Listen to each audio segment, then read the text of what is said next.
I think one of the biggest mistakes we make is that we treat everybody the same. And we have to remember that our culture is made up of generations, and every generation had their own experience and their own perspective of what this military lifestyle is supposed to look like. Some of our most senior spouses that we do need that mentoring from, and some of them are doing a great job trying to do that mentoring. They grew up in a military that looks so much different than what we're experiencing right now.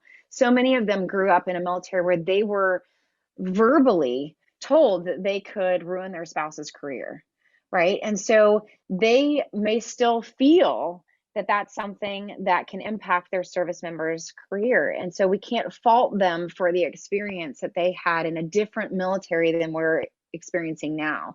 And so, and our brand new generation of spouses grew up their entire life with the internet and social media and a different kind of connection than even my generation did.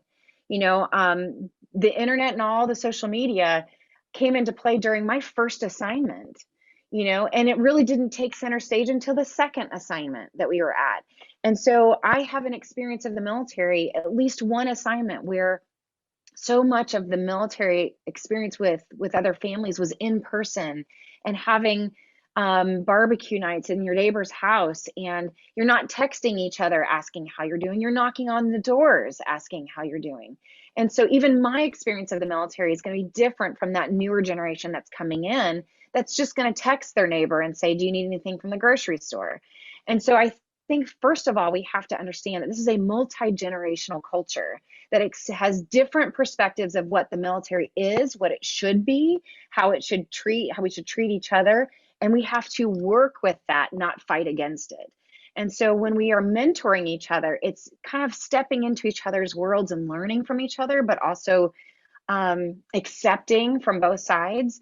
There's so much that I can learn from that seasoned spouse who paved the way for us to be able to do what we're doing right now. Some of them didn't have coffee groups, FRGs, information distribution, or call lists or anything like that. They created that for us, something that we take for granted now. And then we've got our newest generation that is showing us how to connect in the most creative ways that make us uncomfortable, but it's still something we can learn from. Some of them have found creative ways to have FRGs and events and connections through video games, when most of us are going, that's a waste of time, right? And so we have a choice where we can brick walls between the generations and wall ourselves up and say, no, I only want to do it my way, and so I'm only going to mentor people that do it my way. Or we can start to kind of tear down a little of those walls and kind of look to the other side and go, what is your experience of the military like versus what my experience is like? And maybe we can have, again, that conversation where we can actually learn from each other. It's so much more fun when we do.